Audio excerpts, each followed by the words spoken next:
নেমেই তিনি জনগণের সামনে যে কথাটা বললেন, কি বললেন? আমার একটা পরিকল্পনা আছে, ফ্যামিলি কার্ড। আপনারা দেখছেন এটা মায়েদের জন্য, যে প্রত্যেক বাড়িতে একজন মা প্রধান যিনি, তিনি একটা কার্ড পাবেন।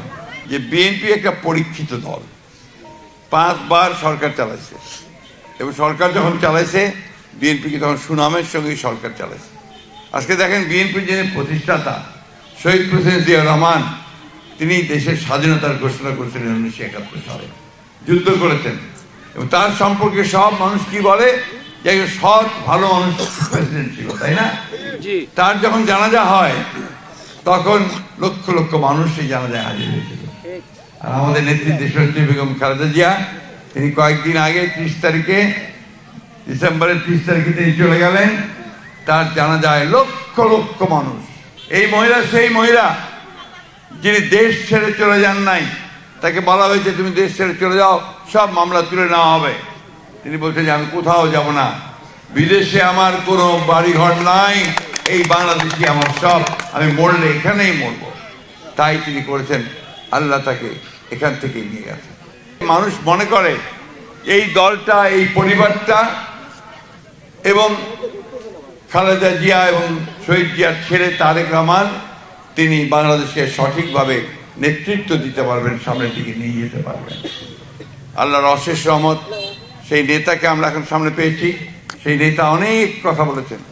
নেমেই তিনি জনগণের সামনে যে কথাটা বললেন, কি বললেন? আমার একটা পরিকল্পনা আছে। সেই পরিকল্পনাটা কিসের? যে এই দেশটাকে উন্নত করবার, মানুষের অবস্থার পরিবর্তন করবার, মানুষকে তার উপযুক্ত অধিকারটা দিয়ে দেওয়ার, এই কথা বলে তিনি যুদ্ধে নেমেছেন, না এই নির্বাচনের সংগ্রামে নেমেছেন। আমাদের তারেক রহমান সাহেব অনেকগুলো পরিকল্পনার কথা বলেছেন। তার মধ্যে একটা তিনি বলেছেন ফ্যামিলি কার্ড। আপনারা দেখছেন এটা মায়েদের জন্য, যে প্রত্যেক বাড়িতে একজন মা প্রধান যিনি, তিনি একটা কার্ড পাবেন।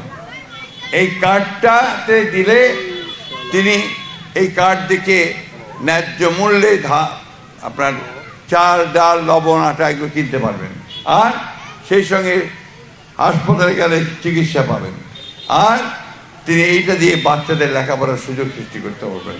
অর্থাৎ তার হাতে একটা শক্তি তুলে দেওয়া হলো, একটা অস্ত্র তুলে দেওয়া হলো, যেটা দিয়ে তিনি তার পরিবারকে আগায় নিয়ে যেতে পারবেন।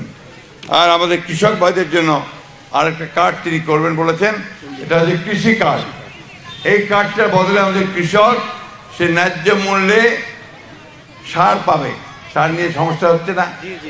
হ্যাঁ, সমস্যা হচ্ছে। এই সরকার সার ঠিক মতো বিক্রি করতে পারতেছে না। আমরা আসলে সেই সার ঠিক মতো বিক্রির ব্যবস্থা করব।